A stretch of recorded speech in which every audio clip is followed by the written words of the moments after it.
서울과 수도권의 빌라 월세 역대 최고 수준을 기록했습니다. 수급 불균형이 원인으로 꼽힙니다. 올 들어 지난 8일까지 전국에서 분양된 아파트 가운데 83%가량이 일반 분양 물량인 것으로 집계됩니다. 플랫폼 규제에 네이버와 카카오 주가 낙폭이 커지고 있는 가운데 네이버보다 카카오의 타격이 더 클 것이란 분석이 나옵니다. 이재용 삼성전자 부회장이 앞으로 3년 동안 청년 일자리 3만 개를 추가로 만들어내겠다고 약속했습니다. 센 경제라이브 시작합니다.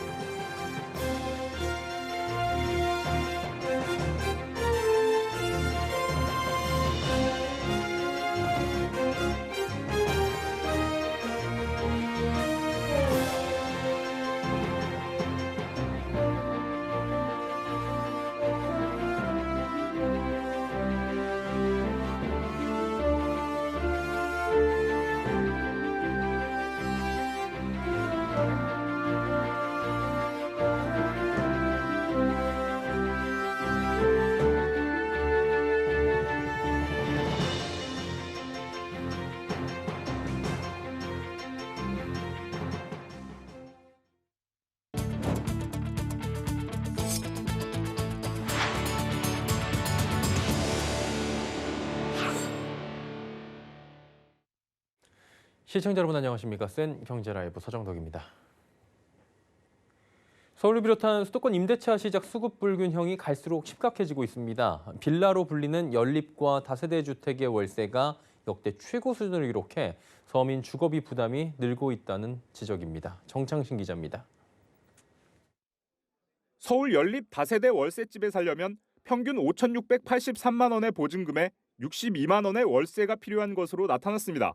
부동산 플랫폼 다방이 한국부동산원 자료를 분석해보니 7월 기준 서울 빌라 평균 월세는 관련 조사가 시작된 2015년 7월 이후 가장 높은 수치를 기록했습니다.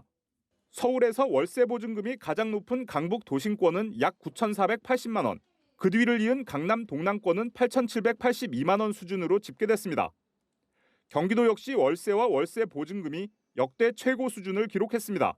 특히 과천과 안양, 성남, 군포 등 평균 월세 보증금은 7,394만 원가량으로 경기도 평균의 2.7배에 달했습니다.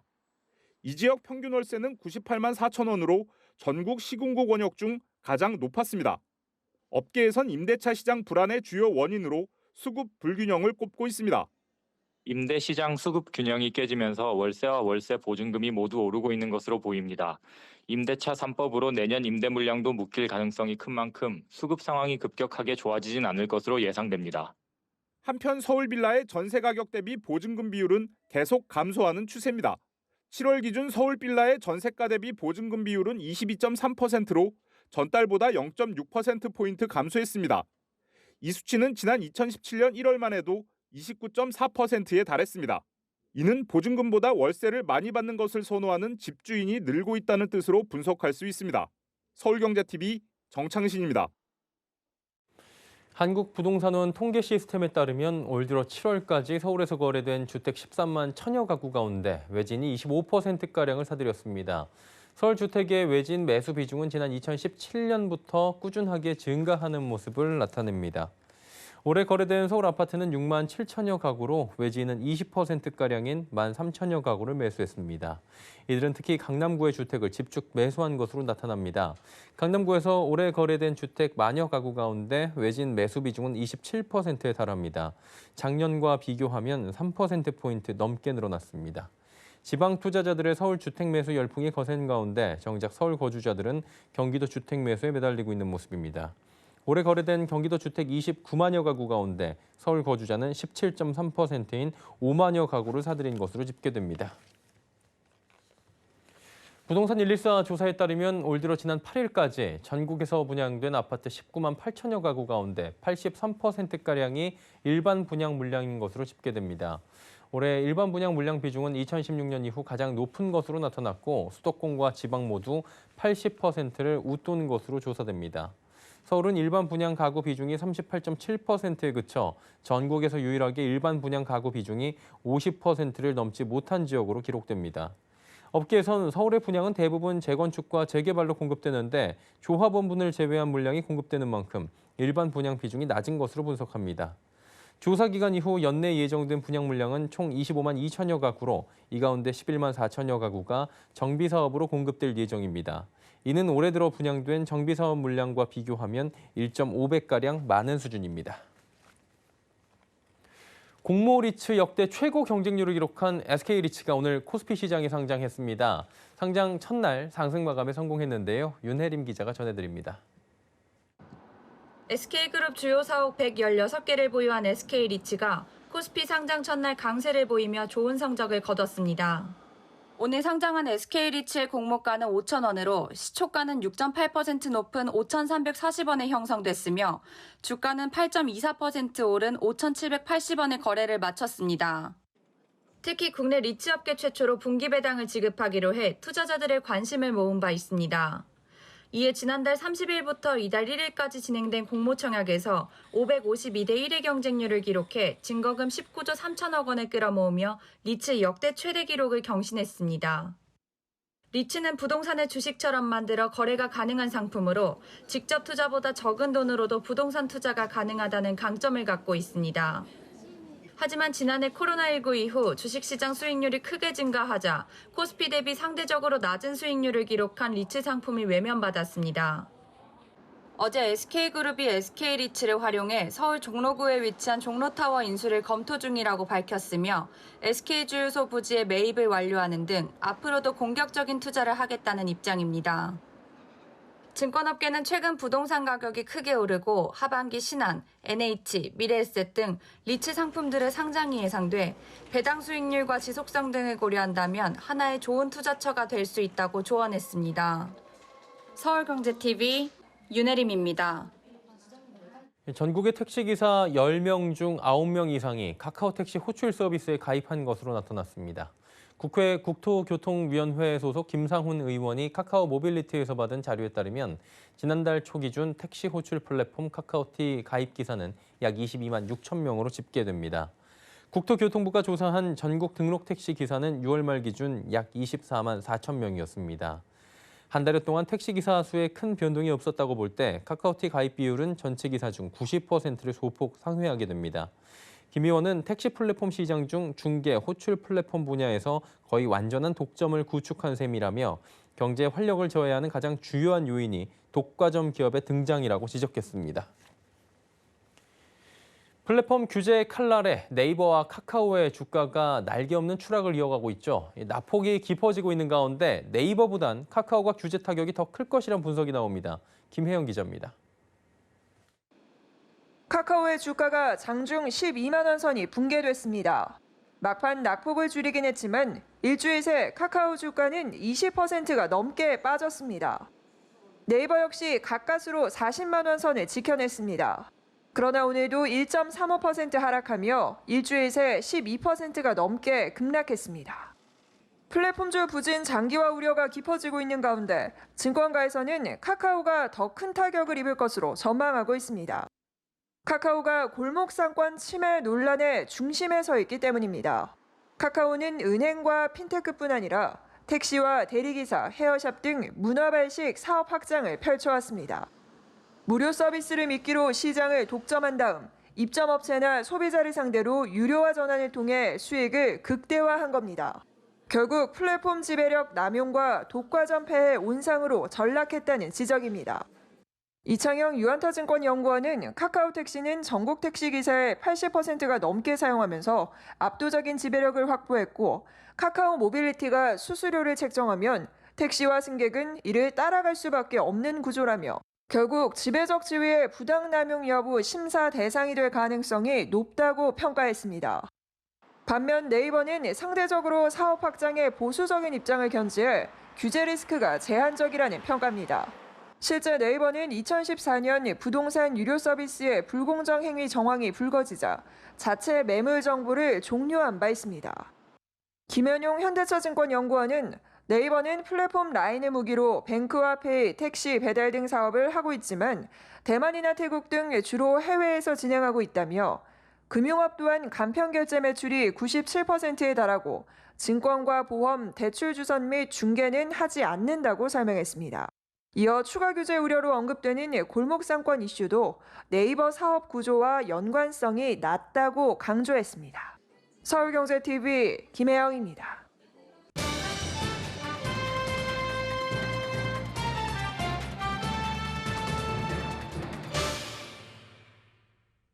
당정, 이 정부와 여당이 국내 대형 플랫폼 기업, 특히 카카오 대상으로 전방위적인 압박을 가하고 있다고 하죠. 이에 카카오는 김범수 의장이 직접 나서며 상생 방안에 대해 발표를 했습니다. 자세한 상황 짚어보도록 하겠습니다. 산업부의 김수빈 기자 나와 있습니다. 나와 있습니까? 네, 안녕하세요. 예. 일단은 정부가 플랫폼 규제 의지를 지금 밝혔습니다. 그리고 카카오가 논란의 중심이 되고 있는 상황인데 김범수 카카오 의장도 고민이 지금 많을 것 같은데 대응은 방안이 나온 것 같아요. 어떻게 하기로 했습니까? 네, 카카오는 오늘 꽃, 간식, 샐러드 배달 사업에서 철수하겠다고 발표했습니다. 이어 가격 인상 논란이 일었던 스마트워치도 폐지한다는 입장입니다. 배차 혜택을 주는 택시기사 요금제 프로 멤버십의 가격도 낮추고 대리운전 중개 수수료도 하향 조정하는 등 골목상권 침해 비판 여론과 정부의 규제 압박을 강하게 의식한 모습입니다. 소상공인 지원을 위해 3천억 원 규모의 기금도 조성하겠다고 발표했는데요. 김 의장은 최근 지적은 사회가 울리는 강력한 경종이라며 사회적 책임을 다하는 성장을 위해 근본적 변화가 필요한 시점이라고 말했습니다. 네, 그럼 이제 어떤 규제들이 플랫폼 기업들의 발목을 잡게 되는 건지 알아봐야 될 텐데 어떤 부분들입니까, 구체적으로? 먼저 지난 7일 금융당국이 가장 먼저 규제의 칼날을 빼들었습니다. 금융소비자보호법으로 금융 플랫폼의 핵심 사업인 금융상품 비교 및 추천 서비스에 제동이 걸린 겁니다. 금융 플랫폼들은 금소법 계도 기간이 종료되는 오는 24일까지 위반 소지를 해소해야 합니다. 관련 서비스를 재개하기 위해 금융상품 중개업 라이센스를 취득해야 하는데 그러기엔 시간이 부족한 상황입니다. 결국 카카오페이는 운전자 보험, 반려동물 보험 등 상품 판매를 중단하기로 결정하고 금소법 가이드라인에 맞춰 카카오페이 내 펀드 서비스 주체가 카카오페이 증권임을 명시했습니다. 연내 상장 예정이었던 카카오페이는 증권 신고서를 다시 검토하게 돼 일정에 차질이 생길 수도 있는 상황입니다. 기업 공모, 한마디로 기업 공개, IPO를 앞두고 있던 카카오페이에는 굉장한 악재가 지금 될 것으로 보이거든요. 금융위 다음으로 공정거래위원회도 지금 압박하고 나섰다고 하는데 이건 구체적으로 어떤 내용입니까? 앞서 플랫폼 분야 경쟁 제한 행위를 집중적으로 감시하겠다고 밝힌 공정위는 김범수 카카오 이사회 의장에 대해 직접적인 제재를 가하고 있는 것으로 알려졌습니다. 김 의장이 100% 지분을 가지고 있는 개인 회사이자 카카오 지분을 보유한 K큐브 홀딩스 관련 자료를 김 의장이 제대로 신고하지 않았다는 이유로 현장 조사를 벌였는데요. 김 의장이 소유하고 가족이 경영하는 해당 회사와 관련해 대기업 집단 지정 자료를 거짓으로 내거나 고의로 빠뜨린 정황을 포착한 것으로 전해졌습니다. 조사가 한창 진행 중인 가운데 카카오는 오늘 K큐브 홀딩스를 사회적 기업으로 전환할 계획이라고 밝혔습니다. 국내에서 빅테크 기업 꼽자면 양강이죠. 카카오, 네이버 이렇게 꼽히는데 네이버가 카카오보다는 규제의 영향을 비교적 덜 받고 있다고 하는데 맞습니까? 네, 과거 독과점 규제가 집중됐던 네이버의 사업 구조는 골목상권 이슈와는 관련이 적다는 증권업계의 분석입니다. 특히 금융상품 비교 판매 사업에 진출하지 않아 이번 금융규제의 영향도 제한적이라는데요. 지난 2014년 부동산 불공정 시비가 불거진 바 있는 네이버는 자체 매물 정보를 종료하고 부동산 전문 회사들의 정보만 유통하는 서비스로 변화를 준 적이 있습니다. 카카오 역시 네이버 사례처럼 카카오가 직접 운영하는 가맹택시 혹은 직영택시 사업을 포기하는 상황도 가정할 수 있다는 분석입니다. 플랫폼 사업이라는 것 자체가 대한민국에서 역사가 지금 길지 않잖아요. 그러다 보니까 앞으로는 규제가 더 생겨날 것 같다라는 얘기들 많이 나오는데 현재 플랫폼 규제 관련법 제정 상황은 어떻습니까? 네, 현재까지 국회 의안 정보 시스템에 따르면 온라인 플랫폼 업체의 불공정 행위 규제 법안은 총 8건입니다. 지난해 7월에 발의된 온라인 플랫폼 통신 판매 중개거래 공정화법을 시작으로 공정위가 제출한 온플법 등 관련 법안이 모두 정무위원회에 계류 중입니다. 특히 온플법은 상품 노출 기준 공개와 불공정 행위 제재 등의 내용이 담겨 공정경쟁 생태계를 만들겠다는 좋은 취지가 담긴 법이지만 문제는 해당 법안이 1년이 지났음에도 상임위원회의 문턱을 넘어선 적이 없다는 겁니다. 이런 상황에 카카오, 네이버, 이통 3사 등 일정 규모 이상 전기통신사업자가 데이터를 독점할 수 없게 만드는 전기통신사업법 개정안이 발의돼 처리될 법안만 늘고 있습니다. 기업들이 공룡 플랫폼으로 진화하는 동안 사실상 손을 놓고 있던 정부가 급작스럽게 규제 카드를 꺼내들고 있는 상황입니다. 문어발식 확장에 따른 독점 기업의 횡포를 막을 필요성은 있는 건데 그렇다고 문어발식으로 이렇게 규제하는 거 이것도 문제 아니겠습니까? 네, 애초에 플랫폼 사업 특성상 비즈니스 모델을 확대하는 자체를 비판할 수 없다는 전문가들의 의견도 있습니다. 하지만 지배력 남용에 대한 규제는 필요한 측면이 있는데요. 신민수 한양대 경영학과 교수는 규제의 목적이 무엇인지가 중요하다며 단순 대형 플랫폼을 규제할 것인지, 중소 플랫폼을 보호하기 위한 것인지, 플랫폼 육성을 위한 것인지 등 규제 시동은 걸었지만 지향할 바를 명확히 해야 한다고 말했습니다. 이어 부당행위의 형식도 수시로 바뀌는 중이라며 일반적인 규제 원칙보다는 탄력적인 규제를 적용해야 하고 그만큼 전문기관의 규제가 상당히 중요하다고 덧붙였습니다. 결국은 이번 규제로 인해서 디지털 혁신을 앞세우고 있는 스타트업들 피해볼 수 있다는 우려도 나오고 있는데 이 부분은 어떻습니까? 네, 사실상 최근 스타트업의 트렌드가 플랫폼이라는 비즈니스 사업 모델인 만큼 이번 규제로 인해 벤처 시장의 발목을 잡을 수 있다는 우려가 높습니다. 서영구 숙명여대 경영학과 교수 얘기를 들어보겠습니다. 모든 사업이 플랫폼화 하려고 하고 있거든요. 사업 비즈니스 모델도 이제 플랫폼이란 말이 들어가야지 이제 돈이 나오고 뭐요. 독과점 방지와 소상공인 보호에 그치지 않고 혁신 스타트업까지도 규제라는 암초에 걸려 경쟁력을 잃게 되지 않을까 하는 걱정의 목소리인데요. 코리아 스타트업 포럼의 조사 결과에 따르면 이번 정치권에서 추진하는 온라인 플랫폼 공정화법 규제 대상에 스타트업 100개사가 넘게 포함된 것으로 알려졌습니다. 현재 규제 법안들이 충분한 논의 없이 졸속으로 통과가 된다면 과잉 규제로 인해 국내 스타트업 생태계에 악영향을 끼칠 수도 있다는 분석입니다. 업계에서는 이 짧은 시간에 이렇게 규제가 많이 오다 보니까 굉장히 당황한 모습이 역력한데 최근 이런 압박이 결국엔 대선과 맞물린 움직임 아니냐 이런 시각도 있는데 이 부분은 어떻습니까? 네, 사실 해외에서도 플랫폼 규제에 대한 흐름이 이어지고 있었습니다. 세계 각국에서 구글, 애플이 주 타깃이 되고 있는데요. 지난 6월 미 하원에서는 아마존, 애플, 구글, 페이스북을 정면으로 겨냥한 5개의 반독점 법안이 발의되기도 했습니다. 그래서 이 흐름이 국내외적으로 자연스럽기는 합니다. 하지만 세계를 누비는 IT 플랫폼과 국내 사업자인 네이버, 카카오에 같은 잣대를 들이밀 수는 없다는 반론도 적지 않습니다. 또한 점진적으로 플랫폼에 대한 규제 의지만 비추다가 보다 급진적으로 물살을 타 포퓰리즘식 규제 느낌을 지울 수 없다는 의견도 있습니다. 곧 다가오는 선거를 앞두고 플랫폼 기업 잡기에 나선 것으로 보인다는 건데요. 특히 코로나19 사태로 어려움을 많이 겪는 소상공인들에게 공정거래를 위한 플랫폼 제재가 반가운 소식일 수 있다는 해석입니다. 이에 따라 다음 달부터 열리는 국정감사에서도 양대 플랫폼을 이끄는 이혜진, 김범수 창업자가 유력한 증인으로 채택돼 기업인 망신 주기가 되풀이되는 것 아니냐는 우려도 나오고 있습니다. 예, 공룡 플랫폼 규제에 관련된 이야기까지 짚어봤습니다. 경제산업부 김수빈 기자입니다. 고맙습니다. 감사합니다.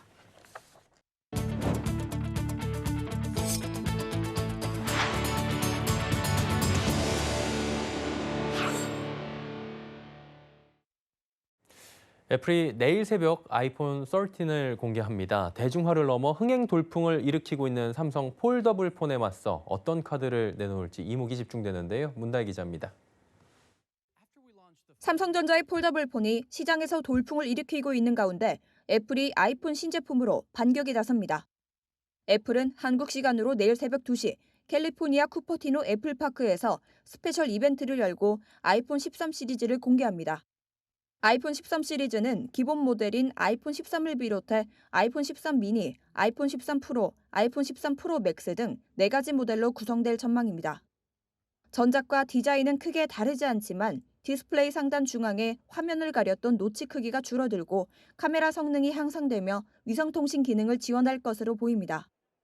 이와 함께 애플워치 7과 에어팟 3도 공개될 것으로 예상됩니다. 애플워치 7은 디스플레이 크기가 전작보다 커지고 에어팟 3세대는 액티브 노이즈 캔슬링 기능은 지원하지 않는 것으로 알려졌습니다. 가장 큰 관심거리는 애플이 삼성 폴더블 폰으로부터 소비자들의 시선을 빼앗아 올 만한 혁신 카드를 이번 공개 행사에서 보일 수 있을지입니다. 지난달 출시된 갤럭시 Z 폴드 3와 갤럭시 Z 플립 3는 국내 예약 판매에서 92만 대가 판매되며 역대 최고 흥행 기록을 세웠고 중국 시장 사전 예약 대기자만 100만 명에 달하는 등 해외에서도 뜨거운 반응을 얻고 있는 상황. 현재까지 알려진 바로는 아이폰 신작은 성능이 개선되는 수준 외에 큰 변화는 없는 것으로 알려졌습니다. 이 때문에 일각에선 애플이 삼성 폴더블폰 돌풍을 의식해 혁신 대신 가격으로 승부수를 띄울 수 있다는 전망도 나옵니다. 서울경제TV 문다입니다. 이재용 삼성전자 부회장이 앞으로 3년 동안 청년 일자리 3만 개를 만들어내겠다고 약속했습니다. 이 부회장은 오늘 오전 서울 역삼동에 있는 삼성 청년 소프트웨어 아카데미를 방문한 김부겸 국무총리와 간담회를 갖고 이 같은 청년 일자리 창출 계획을 발표했습니다. 이번에 제시한 3만 개 청년 일자리는 지난달 삼성그룹이 발표한 4만 명 직접 채용과는 별개로 삼성그룹은 2024년도까지 총 7만 개의 청년 일자리를 직간접적으로 만들어낼 계획입니다. 한편 이 부회장은 이번 행사에서 취업 제한 논란 등을 고려해 별도의 공개 발언 등은 하지 않았습니다. 다만 간담회에서는 청년들의 희망을 위해 최선을 다해 힘을 보태겠습니다라고 말했다고 삼성 측은 전했습니다. 공정거래위원회가 삼성전자 등 스마트폰 제조사의 안드로이드 운영체제 사용을 강요한 혐의로 구글에 2천억 원이 넘는 과징금을 부과했습니다. 이는 공정위가 현장 조사를 한 지 5년 만에 내린 결론으로 미국 구글이 한국에서 받은 역대 최고 수준의 제재입니다. 조성욱 공정거래위원장은 구글은 모바일 OS 시장의 경쟁을 제한하고 기타 스마트기기 OS 분야에서 혁신을 저해했다며 이번 조치로 향후 경쟁 압력을 복원할 수 있는 계기가 마련될 것이라고 말했습니다. 한편 구글은 공정위의 결정에 불복해 법원에 항소하겠다는 입장입니다. 구글은 이날 공식 입장문을 통해 이번 결정은 안드로이드 호환성 프로그램이 전체 안드로이드 생태계에 갖는 중요성 및 안드로이드와 애플 iOS 간의 경쟁을 간과했다며 공정위의 서면 의결서를 수령하는 대로 법원에 항소를 제기할 계획이라고 밝혔습니다. 고승범 금융위원장이 정책 서민 금융을 적극 지원하겠다는 뜻을 밝혔습니다. 가계부채 관리 강화에도 서민과 취약계층은 자금 조달에 어려움을 겪지 않도록 지원하겠다는 건데요.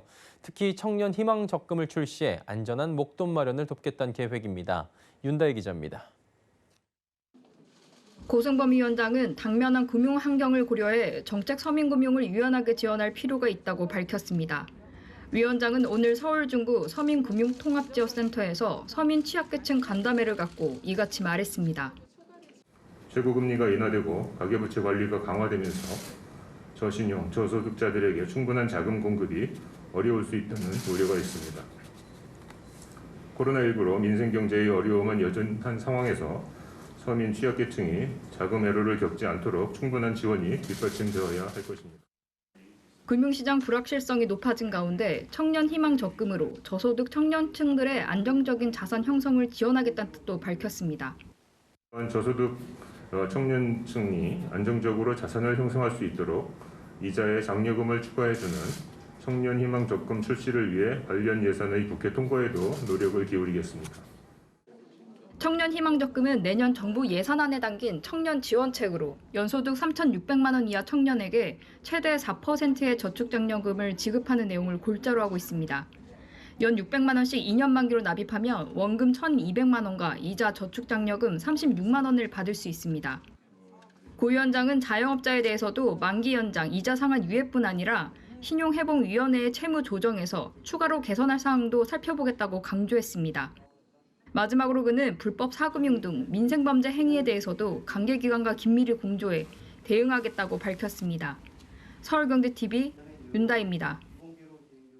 올 추석 연휴 기간 111만 명이 넘는 인파가 국내 공항을 이용할 것으로 전망됩니다. 한국공항공사는 오는 17일부터 22일까지 국내 14개 공항을 이용하는 승객이 111만 2천여 명으로 예상된다 밝혔습니다. 코로나19 이전인 2019년 추석 수준에 못 미치지만 지난해보다 18%가량 늘어난 수치입니다. 인천공항도 작년보다 66.7% 늘어난 5만 8천여 명이 다녀갈 것으로 예측됩니다. 이는 정부가 코로나19 4단계 지역에서도 8명의 가족 모임을 허용하는 등 일부 방역 조치를 완화했기 때문으로 분석됩니다.